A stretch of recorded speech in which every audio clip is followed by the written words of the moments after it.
na lo ba omba na mbala papa Wemba tika ngai mitukate papa Wemba tika ngai mbongo te atika ngai banda côté mais papa Wemba alakisa ngai kolata église eza nzambe mutako ko yibango ndeni ni prophète John Ngefa o ba mbi le grand gege est-ce que yemo kolo ya maga chande kombo atie kombo yango sikone Siloé yoko yebisa biso to yebaka ba Siloé wana te biso to yebela ki église yango kombo nani ni cité Bethel ne ba mukuna bakunda ka seka ezo fonctionner dans la bateau belé ezo osala ayena kigangi na récupérer ba oyi bango babenga bango ba terroristes spirituels comme on a bango ce sont pas des pasteurs ou bien les évêques mais ce sont les terroristes spirituels. Vous ferez les miracles plus que moi. Oh ya salate ba passer ba mama tikana loba likamazo ba bana na nzambe to loba to big family mo na nzambe mama Miriam na tuni évêque mukuna 10 000 pesa ke pa nani parce que papa na ye mo kolo aksa kazali.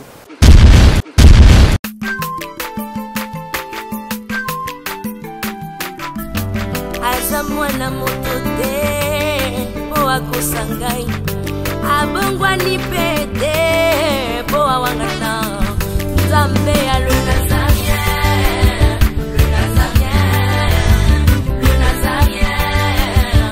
David Nzamba ayebana kitoko kuma mukondima atako babakolaki mafuta na mosakolima lelo ya yo bolingo ebateli le Nazarien Pamboli oye mona na katempeni mama kantelobi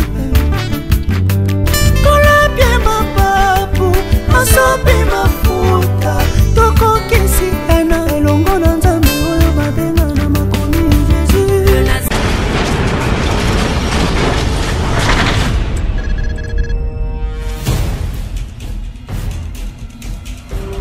Du nouveau en Europe, du nouveau à Kinshasa, Yasika Eye, Maison Nazareta. Toleisa mabota na biso pe bandeko na biso na Kinshasa, nambongo mukie.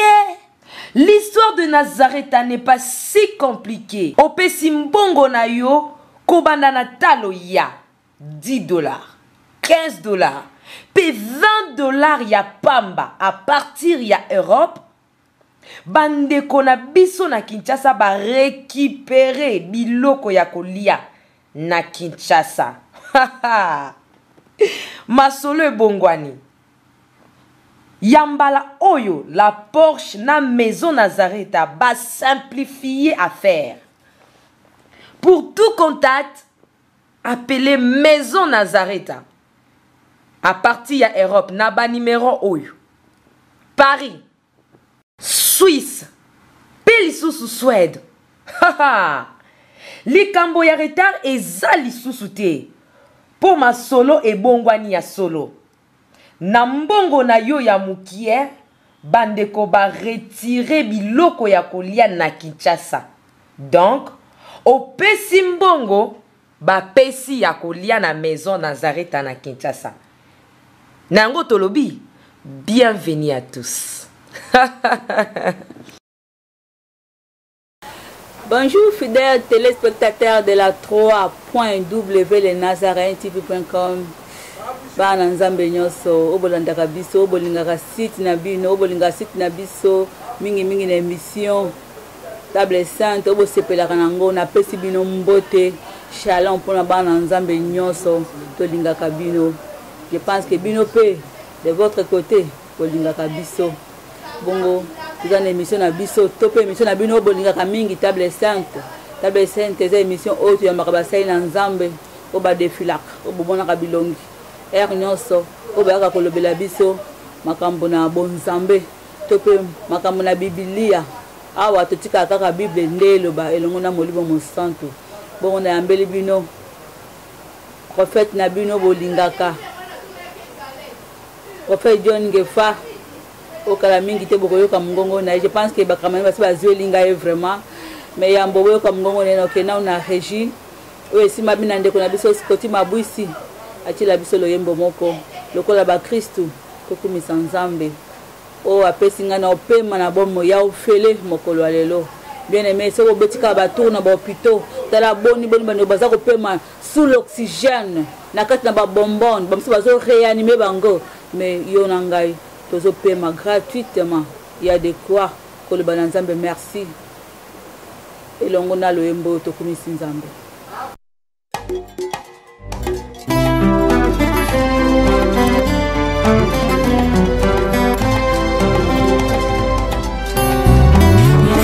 Motema ezalaka semoko bapesaka na moto yo olingi nga na nzima napesa na masiya po ezali kitambo kati ya motema ezali ya moto ya oyo moto ekoki kopesa na bonzambe na yo na langwe bolingo na yo elobisinga oyo ozali mpona ngai natali solo ya bato te kasi monene na yo masiya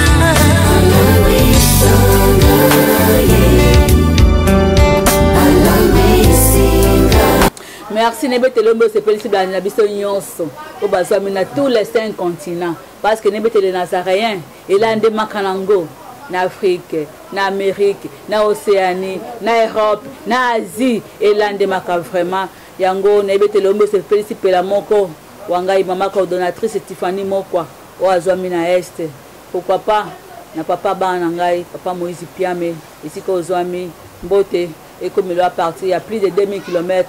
Bon, sans plus tarder, nous avons invité à la journée à l'élo, à la personne, il y a prophète John Ngefa. Bonjour, prophète John Ngefa. Bonjour, maman Myriam Nzambe à Pambolayo. Ngatu Oyaka, on a la Moussaba Nzambe. Omoni, émission à la table sainte, ils ont la sabition éclairée dans Ézéchiel, chapitre 33, verset 7, ils ont le cours à la sentinelle. Il faut sentinelle to veiller. Ce qui est comme tout le monde qui est mokilezo qui est na mabe mingi. Il faut que le béro pour bananzambe babika. Notre but rôle na biso sauver les âmes perdues. Hein? Et ça prend le coup na biso terre ou bien le coup moi on pas mais to récupérer ma brebis égarée, ma brebis perdue tout donc ça mon nzela et que ça le coup mingi peut masandre pour nzambe. Nzambe pambola maman Tiffany et si kazali kuna Esther nzambe pe pambola yo moko apa mo cameraman na yo. Après moi balandinyo sur les Nazariens ou un monde où balanda déjà mbote mingi za site moko munene za site ya munene penza kokai na John Ngefa TV te parce que c'est un bébé tozo nga bébé o za loko vanda na masolo alors vraiment nzambe apambola yo pe nande ko na biso porte-parole ya John Ngefa TV na o babenga Usama Benaden alors frère na biso mo musulman za liamba simo mona ye alors Osama pour m'a battu mais andima comme Osama la évité andima ipe mission ça ça la pour la chrétien pas musulman et Osama on mingi zambe apambola maman Myriam. Merci prophète John Ngefo là kitoko hein. Maman merci mingi na kolata kitoko zambo. Ta maison là ngena banda na lokolo pelati likolo donc au sale ba couleur hein. Maman na kozwa boye nazalaki prophète il y a les grands sapeurs y Afrique. Papa Wemba azalaki mwana na ngai ya molimo naloba omba na mbala papa Wemba tikenge mituka te papa Wemba tikenge mbongo te atikenge bandako te mais papa Wemba alakisa ngai kolata eloko na zwa epai na ye atikela ngai ezali kolata babi faut être toujours propre tango ezali bosu na bato to sa émission il faut être propre la bi fait la moine yango moni nazali pe na moi propriété muke mais soki na longo papa Wemba yesu ye moko azalaki ne très propre Pierre ndazaki propre yesu propre. Merci beaucoup le tozo le belasi jo bande konangai très capital vraiment tozo le belasi sur la délivrance et ses mauvaises pratiques la délivrance et ses mauvaises pratiques on a terminé biso lelo mais il y a mon autre fonction dans parenthèse mon prophète John Ngefa la fois passée au ticket bande na suspense hein au ticket bande suspense au chrétien comme le moko boye bana nzambe bakoma ki babenga ki batuna ki balobi limbolela bango to pe éclaircir bango le baki la fois passée était pasteur Mukuna aiba seka na maboko ya mutu moko boye songolo paka mais pourquoi dans la vérité Mukuna, il n'est pas propriétaire ou bien fondateur à Seka. Mais Mukuna Seka Zali. Le bateau Kotanga est prochainement ici. Azali. Non, maman Baye Biango. Azali. Et puis Mukuna Pena à Seka. Aya Pena Seka Wanati. Azape pasteur.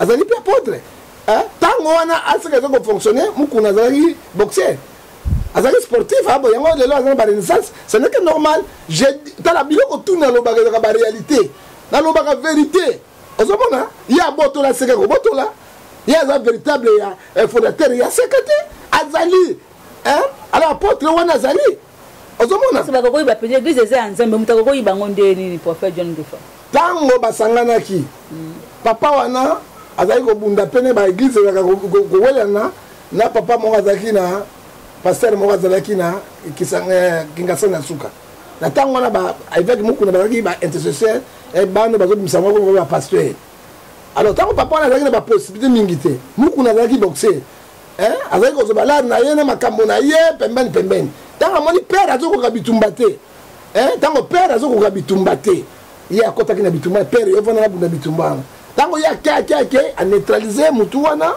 aneutralize pasteur wana ale papa na ye pamona wana faiblesse na ye ale arécupéré asekaka bibo ngai nano nakamba yango soki mobulu etikali esili yozwa alors ntango abandi kokamba yango abona abandi kozwa balare makambo ezali ale abwakisi papa wana lokola mbongo ya kala ozomona papa wana akufi te azali mama Miriam soki olingi bainvestigation mbala ya nsima na kobenga potre wana tokosala na émission oyoka azali na lelo aza pauvre natuni évêque mokuna 10 000 apesaka epai ya nani parce que papa na ye mokolo aseka azali mokolo aseka azali yo koyebisanga lelo aseka kalembelembe mokolo nango mokuna non aseka kalembele mokolo nango azali pasteur nani ye oyo bango baluba wana voici l'homme mokolo aseka mokuna mais malgré voici l'homme ntango otaki mboka abanda kopanda epa aseka epa mokuna nde formate moke nsima kobimisa eloko wana yango omoni ke voici l'homme ezali aseka mais azali na radio na ye azali na télévision na ye azali mpe na ONG na ye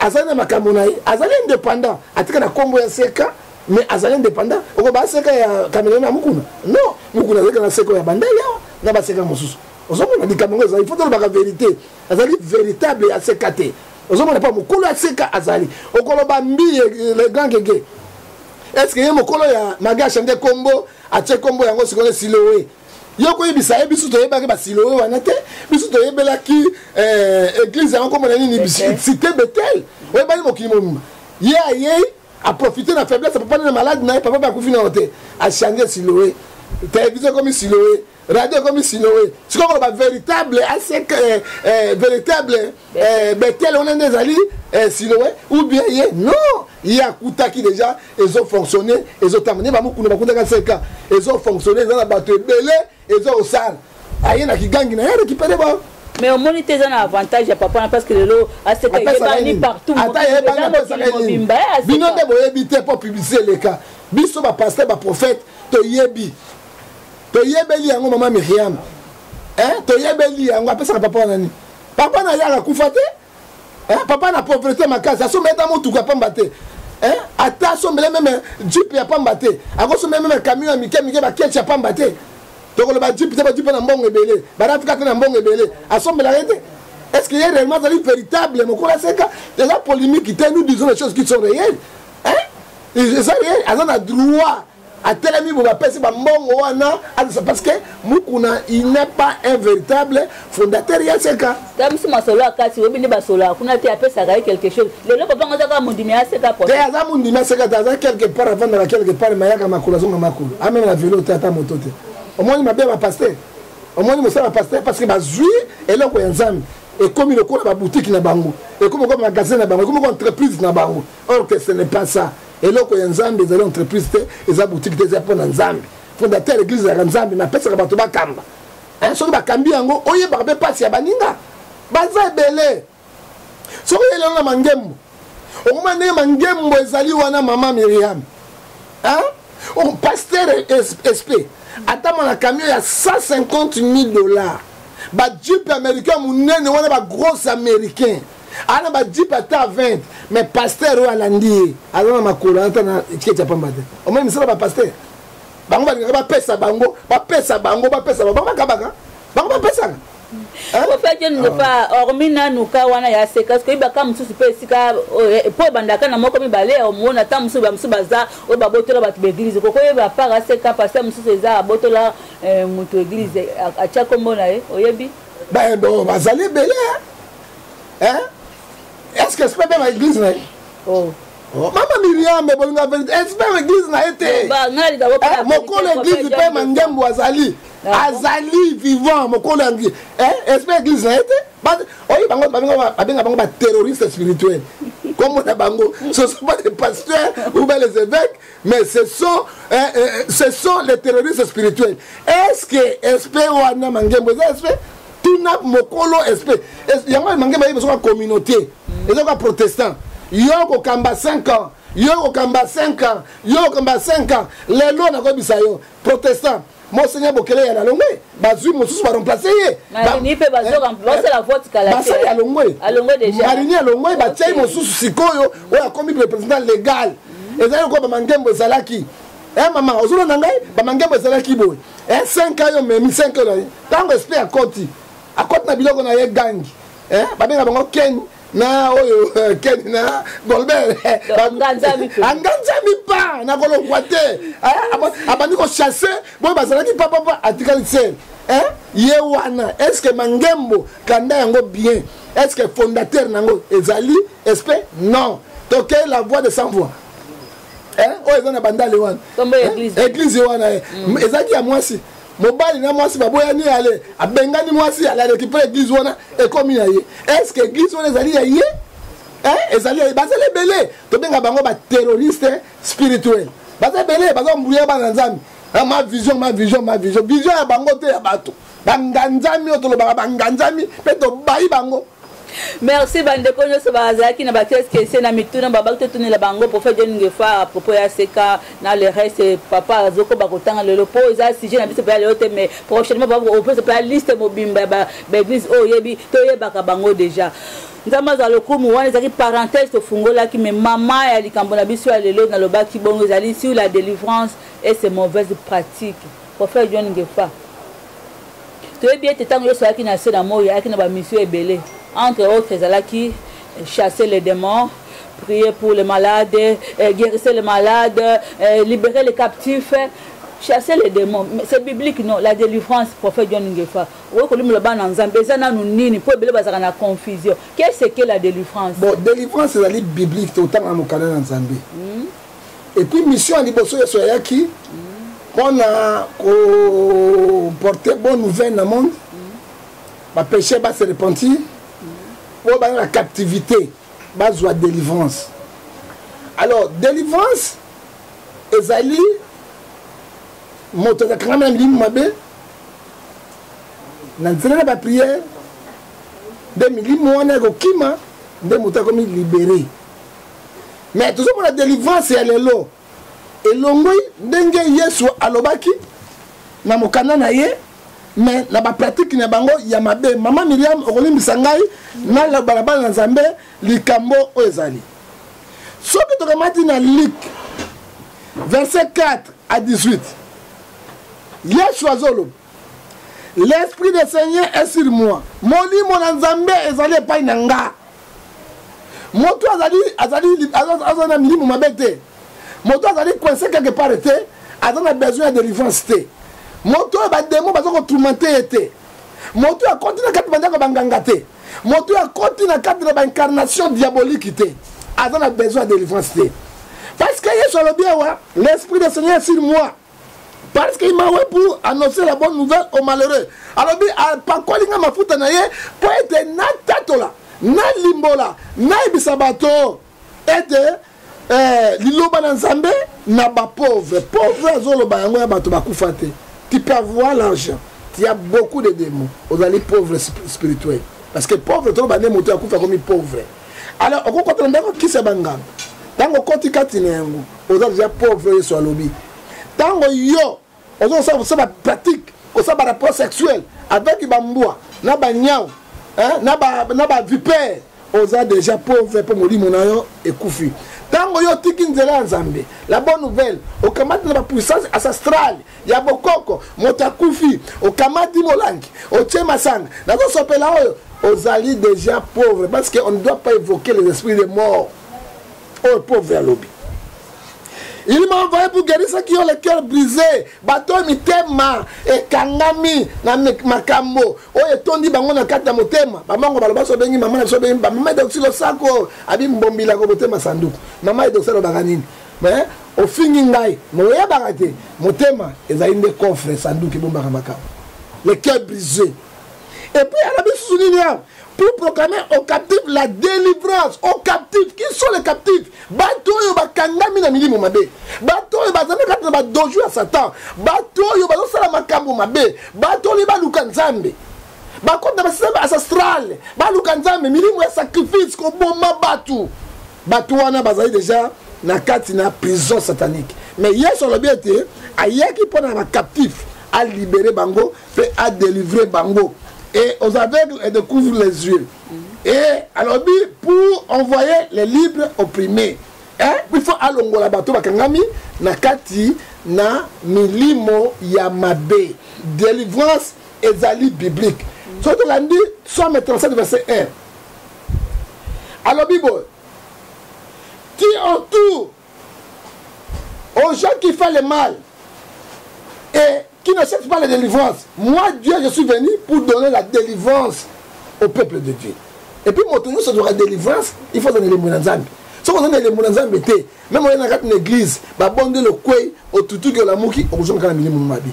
Mais j'ai cette opportunité, il y a Kolongo. Mais la délivrance, on a peut-être Esaïe 61. Verset 1 à 2, tu as yango, quelqu'un n'a makambo etali, parce que table sainte, Esaïe n'a pas commis dans sa même autolobaka. Esaïe 61. Verset 1 à 4. Et là, on dit Bible lobby. L'Esprit du Seigneur est sur moi. Car l'Éternel m'a envoyé pour apporter les bonnes nouvelles aux malheureux. Il m'a envoyé pour guérir ceux qui ont les cœurs brisés aussi. Pour proclamer aux captifs la liberté. Aux prisonniers la délivrance. Prisonnier. Mais n'est pas la prisonnier. Si, tu que malembe au prisonnier. Prisonnier, c'est quoi maman? Est-ce que le Bible soutient ce que ma pratique c'est normal? Et puis quand Jésus faisait la délivrance, ou les apôtres faisaient la délivrance, l'honneur et la gloire revient à Dieu. Les autres sont des pasteurs, des prophètes, des apôtres, tout qui est soi. Ngai nda moto na bikisa ki yo nani yo. Qui es-tu? Ngai nda na nguya na yo nini? Hein? Et puis ma pratique bazo sala maman Myriam. Prophète Dieu nous fait au coma wana nous et vos apaisements au coma wana pour na na colère sainte. Nazali na colère pour makambo na moni na colère sainte. Il faut bisa bana na Nzambe pas fungula biso na malembe. Lo lengeni ni yoso tala ko délivrer bato. Cela c'est comme parallélisme, délivrance à Yesu Masia, ne ba pasteur ya lelo. Personne na moi ba signe distinctif par rapport à Yesu, na ba pasteur ya lelo. Comment Jésus délivrer les gens? Jésus délivrer les gens face aux animaux. Oui. La délivrance, c'est l'opération. Médecin a connu que tu as besoin de hernie ou besoin de kyste. Avant médecin à opérer, il faut préparer moralement et physiquement. Il faut préparer moralement et physiquement. Si madame médecin a dit ça, lobby au koleka na opération. Délivrance ezali na ba chemin nango balandaka. On a magicien, on a des cadiens, des pasteurs, des tonnes de belé, des marabouts. Moi, des exemples chez moi. Bon, on a chez moi. Oui. Tout d'abord, avant la délivrance. Délivrance, c'est une chose qui est parce que la parole qui délivre, tant que tu es et quand tu es quatre, il faut rehausser ma cambo et ma benasali. Yami balé, la préparation. Yami balé. Pendant qu'on délivre et sengi au la répatance sincère. Hein, oye pas mo sai na Nzambe na lukaka basi ya bato. Na lukaka bali na bato. Papa ne ngomoni ngao na kota ka ndako ya banganga. Ma papa o ngomoni ngai awa. Na zana malasi mo so na pompe boye mobali ya tele makana ngote. Papa ndengo ngomoni ngao na bomaka bana. So na 12e na longola ka yango. Mo sai na Nzambe akobondela yo première étape. Deuxième étape, on peut faire une prière au salaire. 7 jours, 14 jours, 21 jours. La biloko wana ekobuka ba résistance nyos. On est si même na milimo mabe. Après on a proclamé yo. Ndenge docteur proclame ba contre na kati na salle de chirurgie. Mokolo tel beaucoup les cas na délivrance. N'attendons la délivrance à préparer physiquement, moralement. À proclamer le soutien na répétant sincère. Il faut se repentir. Hein? Ou se repentir. Pourquoi moto avant qu'une opération? Mon gars, c'est condition, mon gars, on a opéré, qu'on a retourné la pointe. Alors, on a salité, on les boumous. C'est comme ça, la répétence, c'est qu'on a salité. Ouais, kangi ame à moto. Ah, bah, pasteur, on a besoin de ça les angotés. Bah, prophète, on a besoin de ça les angotés. On a besoin de monde, on a souka maman Myriam. Après ça, à qu'on les canons, la délivrance, donc, ben, nous, les Zambé, à la milime, kima, na kombo na yesu, na kombo ya motoute. Et là, moto, n'a délivré. On les kine na biloko wanate. Quand on est délivrance, pour à la mouki, gai, na uti boy, te wa ba escroc, ba de pas le bagat na mo. Alors, c'est la pratique. On a la question de la moto pour monter ça réellement délivré. Ce qui est en côté, ce sont des escroqueries spirituelles. Merci pour faire John Ngefa. Tant que vous êtes là pour ça la délivrance, vous avez utiliser ba produit songolo pakala pour na ko délivrer ba. Non, maman, ton lobby vérité. Na ma commune en Zambie, il faut te fungola bateau parce que bateau bakweya na mobungate. Nzambia pambola yo maman Myriam. Et je vous donne les versets bibliques. Dans ma kambo songolo. La Bible kamata ya na pesa yo ba verset biblique. Na ibisa yo. Et puis na ko ibisa yo eloko moko maman Myriam. Yes, on a plusieurs manières de délivrer bateau. Hein? Na plusieurs manières de délivrer bateau. Na ko personne mo kana nzambe.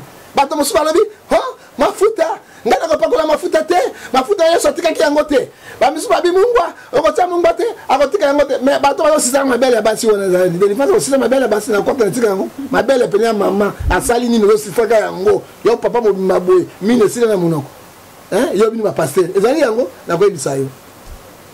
Quand Dieu donne la vision, il donne aussi la provision. Nzambe bengi Moïse arabi force na pesa ya nzete. Mais à Bengi Josué, la plante de pied, et si qu'on y a tama, et pesa melio, c'est différent. Nzambe, il faut que ça soit vérité. Hein? Surtout la pasteur, la balou, la dictature, ma kasi. Y'a pas comment la présidente? Hein? On ça charnier.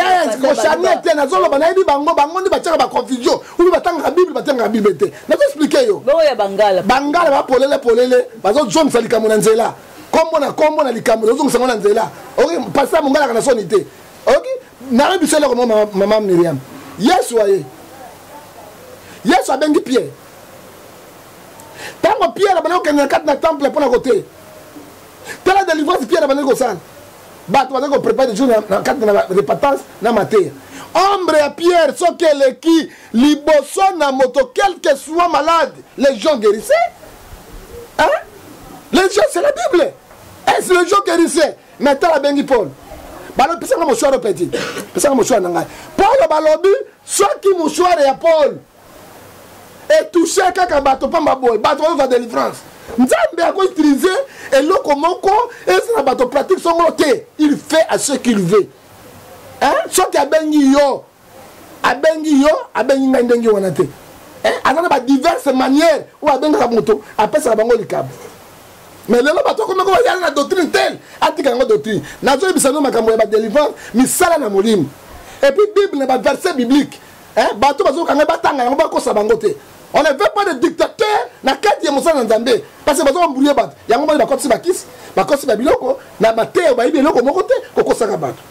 Le Saint-Esprit se présente dans les Écritures. Nazo tanga maman minye na pesa na ko pesa bele banda kutanga yango. Le Saint-Esprit est présenté pour délivrer dans l'écriture dans les plusieurs manières. Oui, oui. Mais Jacques chapitre 5, verset 14 à 15, quelqu'un est-il malade? Qui appelle les anciens de l'église? Qui sont les anciens de l'église?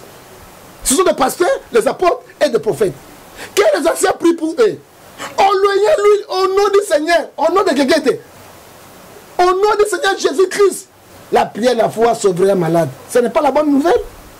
Oh, ça c'est pas un yo si bangote, ba si abato zo bete bango makembe se moi na biro na yo zani. Ezani ni mami le to le bato le baté.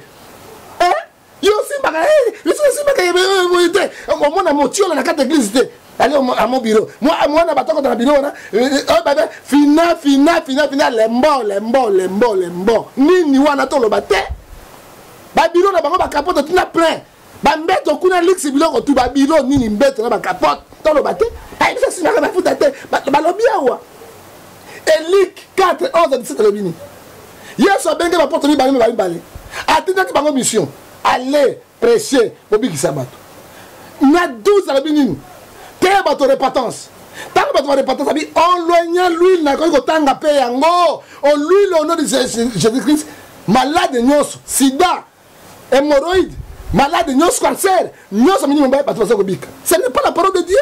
On a tangeli dans l'Ancien Testament, Nouveau Testament. Oh, yes, il y a aboli le Nouveau Testament. Ce sont les gens où il va y avoir côté, l'église dans Non, il est venu pour accomplir et non pour abolir. Non, abolir, c'est pour accomplir. Mais le bambal, le abolir, le Saint-Esprit. Balobi, na katina mukana na 2 Rois, chapitre 2, verset 19 à 20.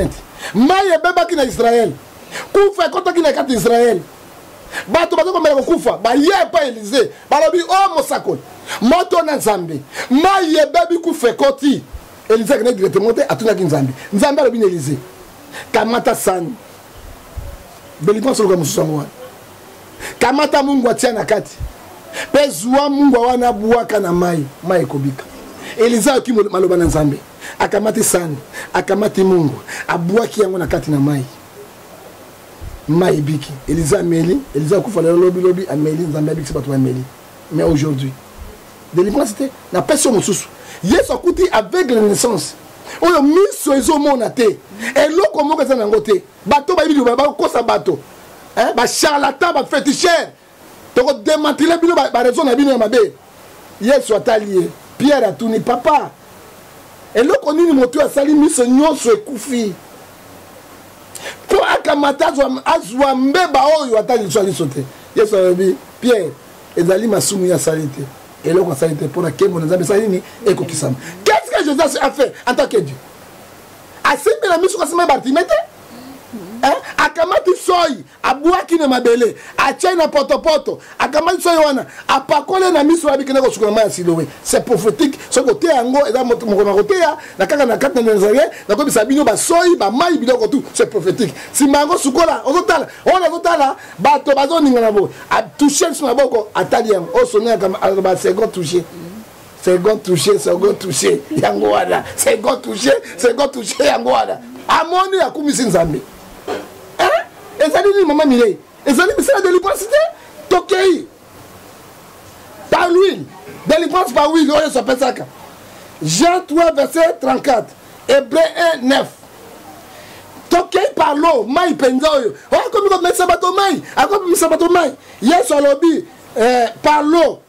Jean 7 38 39. Batanga yango. Délivrance. Tokei par le vent. Oh, pasteur, a terminé par le vent, verset biblique. Jean 3, verset 8. Acte 2, verset 2. Tango yeso yaki. Pas ma porte, ma bomi, ma fana sika moko. Papa tongo di mon centre. Bazo ke na ki mon pépé qui te di bango ko imbenga et personne ne force par l'hôtel de Mananzam. Yango moi pasteur a terminé, je voudrais bien parler. J'évoque l'esprit de Dieu. Maintenant il va faire la délivrance. Mon pépé, vous bato bani ko quoi? Tout les hommes agités. Ce sont les paroles bibliques. Yangoyo et Zoï Koloba Polele. Ça dépend. Tokei. Par les sauts. N'est-ce pas que tu as ma Mireille? Ma Myriam. Ça va tellement masser de bosson dans la boue. Ça qui a moli mon zambété dans un camucoso dans l'autre. Ah, moto. Il a dit oui. Parce que pas dans une moto. D'abord, par le feu. Par les sauts. Parce que moto dans le monaï. Éphésiens. Chapitre 1. Verset 13. Et puis Éphésiens. Chapitre 4. Verset 30. Alors, par les gens de gang des alliés, on a ma sousou, on a tamé na boutouboé, on a ma sousou, chef de poule. Oui, c'est comme il dit, mabe, bah sentir là aux akat nango, bandi ko kima bango moko. Hein? C'est biblique. Et puis na kata biblique yo, Nzambe apenga mutu na façon apese la ka na bisala na molimo le lenge o yo alingi. Mais Dieu n'est pas une délivrance. Le là tout mon ami. loko babayi baverset biblique te bapratike yesu atika biso baporte te yesu azali kosala yango napesaki yo biso torekopie jésus tokorekopie motu te nakopesa masusu délivrance mosusu oyo bapratike na bango ya mabe bazosala meme na Kinshasa awa to bana na Nigeria na kati na mboko oyo nani Kenya siko tokomi ya bapasteur ya ekeki ya lelo ya bapasteur ekeki ya lelo olie bapratike to liloba na Nzambe to baprepare bato to babondela kati na bango non bakei kokota na magie bakei kokota na baframaçon bakei kokota na bailluminati bakokota na bascience occulte okomona pasteur akobenga bamama ebele alors ba délivrance na ngai bolonga bino tu bilamba batikali mutakala allez pasteur babi demande akota kana motema pourquoi mela mabele ya mibali te abani ko mela mabele amelio ozo mela mabele mais j'ai dit les choses qui sont réelles délivrance pasteur azomela mabele ya basi mabele ya basi nalakisaka mama baimasi ma cameraman akozwa image wana alakisa bango ezali mawa mingi bamama mobali na yo te oyebi ye te mpo na yalobi pasteur ya Nzambe apôtre ya Nzambe prophète ya Nzambe biso nyonso tolekela tribunal ya Nzambe pour bazokosa bino boye lokola mama bapite leka bango bikobo leka bango na makambo na bango amitiki yango pasteur amelio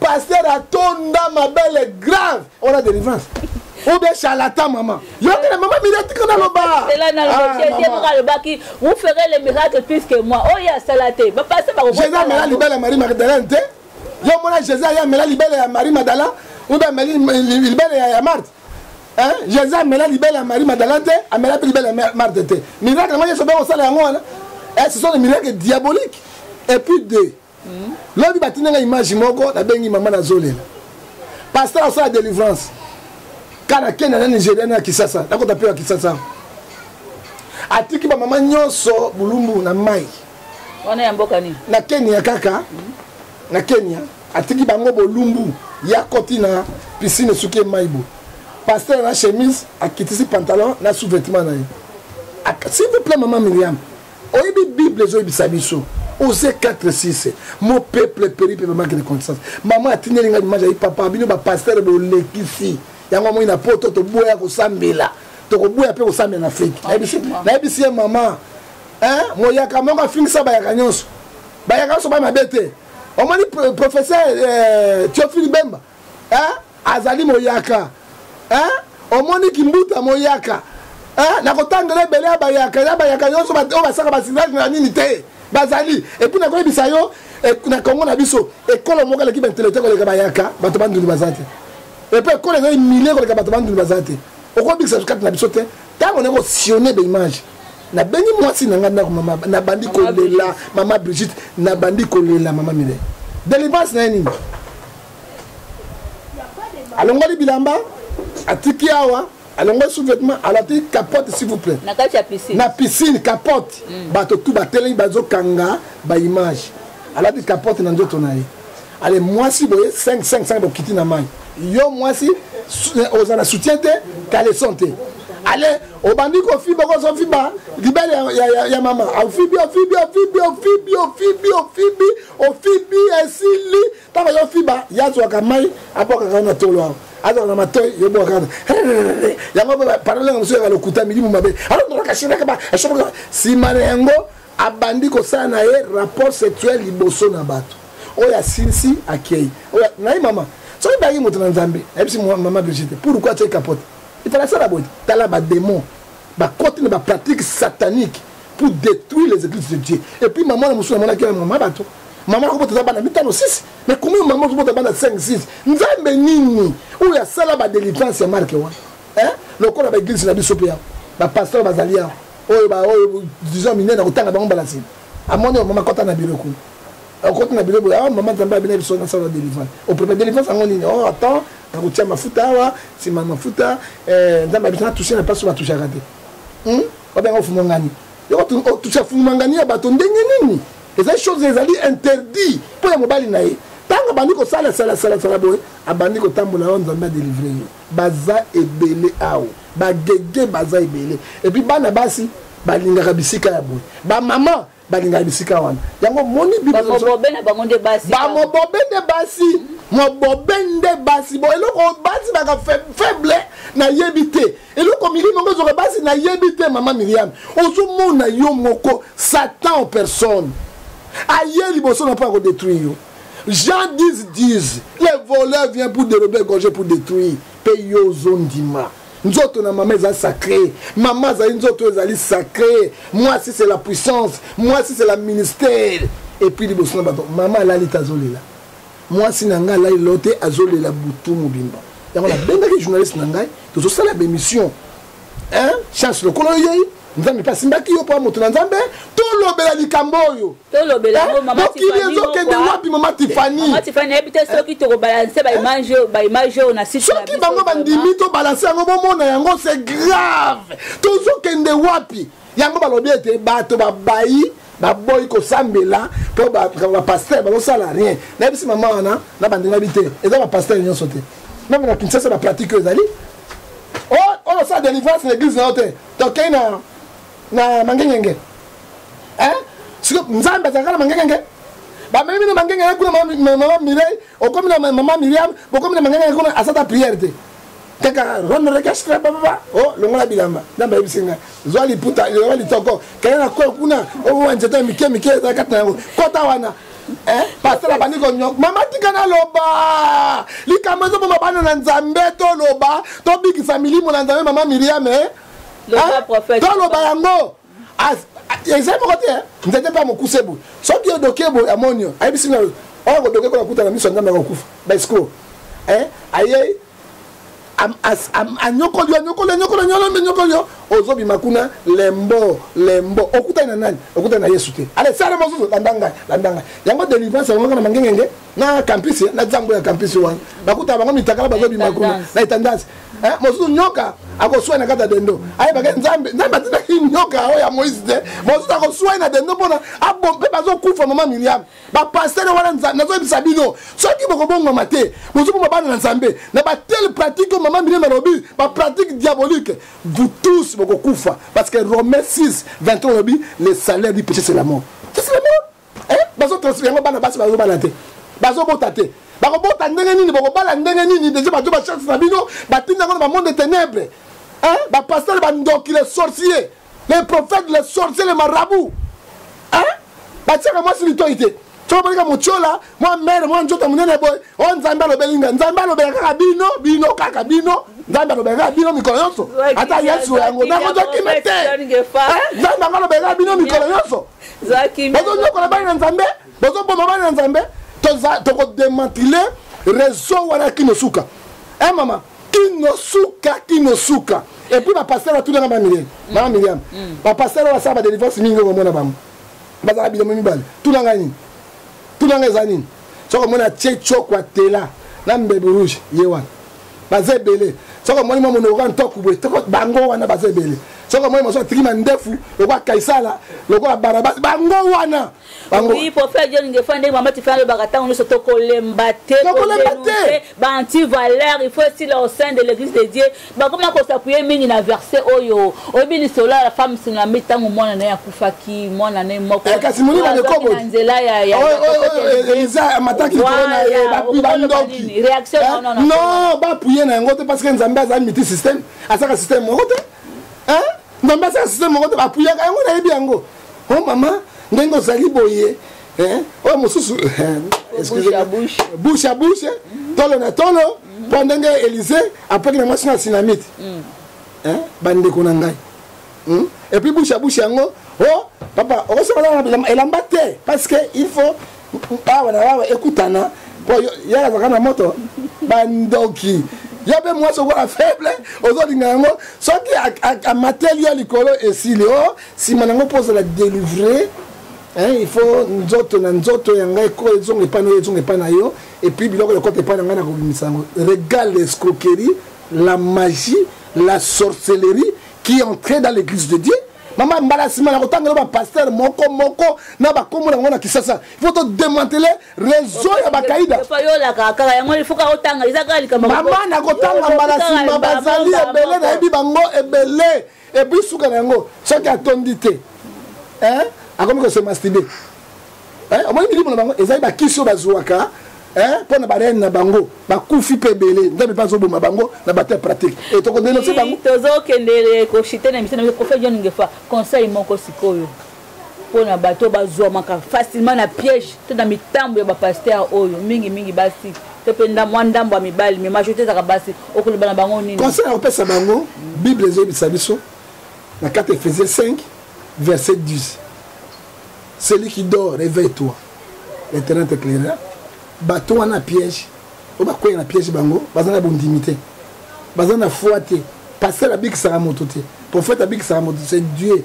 asalaka na travail na bosolo mais nakoyebisa bango boye soki omoni na kati ya baeglise wana na batele pratique ya mabe bozomona yango mpe boyebi yango bozovanda wana lokokufa bino nyonso na nzoto na molimo na kanda na nzambe mpe kanda na nzambe ekite ntango omoni biloko ndenge wana il faut kokondane lokola Ephésiens 5 verset 11 condamner tous les œuvres infectieuses du démon avec efficacité soki okondane yango te na yo ozoparticipe na mbeba wana pas eza na mokili kaka oyebi Thessaloniciens chapitre 1 Thessaloniciens chapitre 3 verset 5 dit quand les gens chercheront la paix il n'y aura pas la paix sur le monde parce que mokili bebi paix cause insulté mais yeso biso na kana mwana Matthieu c'est lui qui persévérera jusqu'à la fin sera sauvé bokanga motema hein bokanga motema hein Somme 34 verset 20 de l'obi les malheurs atteignent toujours les justes Dieu les délivre toujours Dieu est là pour vous délivrer hein beaucoup de assassins ce sont des assassins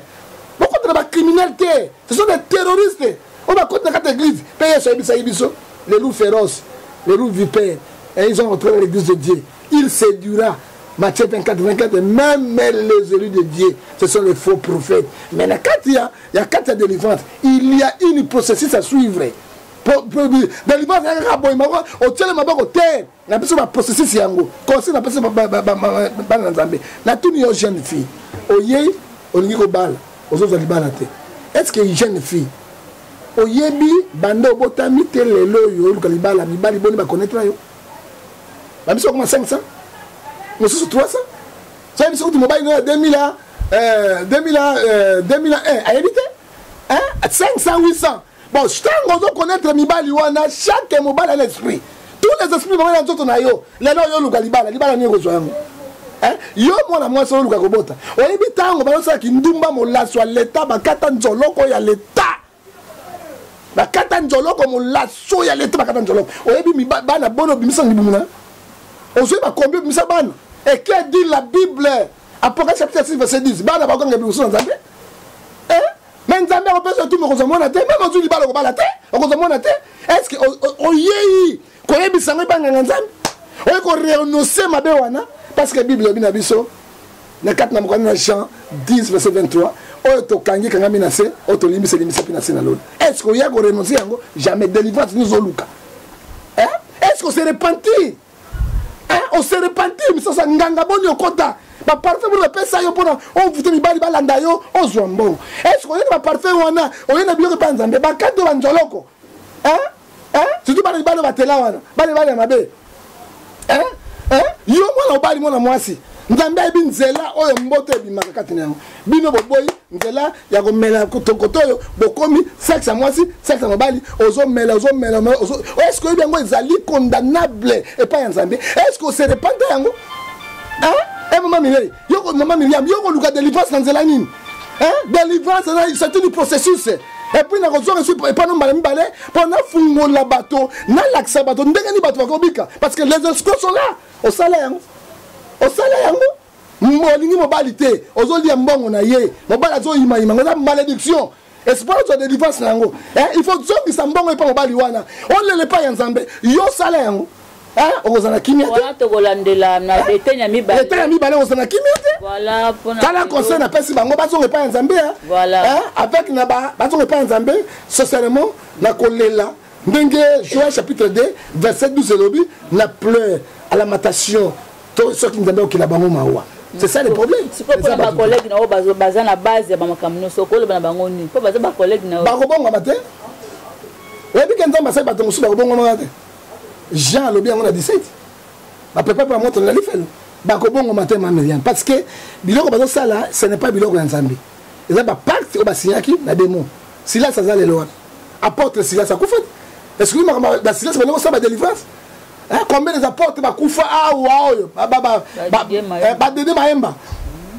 oyo mosala na bumbu komona nani oyo oyo nganga pende bazawa Gila Mayam baza ebele na kotangela yo na fibo Bana renaissance, merci, te comme la souka.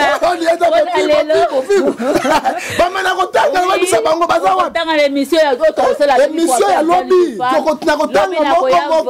tongo to continuer, lilo basuka pona ba on peut s'appeler numéro de contact na yo. Bon lilo basuka e pesi nga mawa. Makamo na moni na maman elingai. Nazolela. Na mai na misu. Tozo kende wapi okilizo kende wapi oyebi mama Miriam Bible ebisi biso na likambo moko mama Miriam na Jacques pe Jacques azali frère à Jésus ayebisi biso eloko moko Jacques chapitre 6 frère biologique côté à Marie oui ya botama na Marie yena azali premier pasteur à Jérusalem Jacques ezali awa mama totanga mukana na Nzambe parce que table sainte ezalaka nde mikanda eloba lokwa bango bayebaka te batikaka ka Dieu aime le monde il a envoyé son Jésus-Christ fils unique yo okosambisama alobi na biso awa na Jacques awa verset 3 verset 15 notanga deux versets que cette sagesse ne vient point de très haut mais elle ba ba délivrance et pas Nzambe te mais elle est terrestre, elle est mabélée, charnelle, diabolique. Vous l'avez dit, mais il y a le tout, elle est charnelle, elle est diabolique. Elle est sous la carte de Jacques Awa, verset 1 à 6. Alors, bien, il y a boy. Nzambe Sengi, chapitre 3, verset 1. Alors, bien, boy. Mes frères, il n'y a pas parmi vous de grand nombre de prédicateurs qui mettent enseigner, car vous savez que vous serez sévèrement jugés à cause de vos méchancetés. C'est la parole de Dieu. Si le pasteur va dire, qui parlait avec Dieu face à face. Aucun prophète à part Jésus que Moïse Nzambe abomi Moïse na mandrere akobi sana pe alobi awa na tindi bino za basali Nzambe belete pona moyi bakete misala bozo sala boko sala sévèrement jugé yoka tumbu ya Nzambe na basali na ye oya lokuta ba fibo na bagangenge bazai bele akotia bango na mai munene akangi singa na kingo na libanga munene bwaki yo ngana za mungala. Somme ibali eleki ya cimetière. Merci, numéro de contact na yo prophète Dieu à suivre donc na mozindo susu nazali lobe benga nazali na mama Miriam poto sunga milimo na Nzambe même grand frère nanga asepe na bino mingi alabe mutu mo ibani mingi tanga ko mo alobi vraiment chaîne les Nazariens la chaîne yo fungolaka bino bato miso na niveau prophétique spirituel et puis physiquement même à Kamboka. Nzambe a pas de Zali. Numéro de contact nanga soko Joanga pona sunga bazo kosa yo. O bazo sa tout matalokuta na WhatsApp imo Viber au 00243 89 610 49 41 au Joanga. Na numéro mosu maman Miriam au Joanga na 00243 81 807 26 78. Na numéro mosusu okozonga privé mombo na bino ta 0 tout nangai na kolakso mikana na Nzambe ndenge lobi yango na 00 243 99 42 937 nde okozonga mombo na bino. Merci beaucoup, nous sommes arrivés à la fin. Réagissez, écrivez-nous sur les numéros qui sont affichés au bas de vos écrans. À la prochaine. Ciao. Ciao.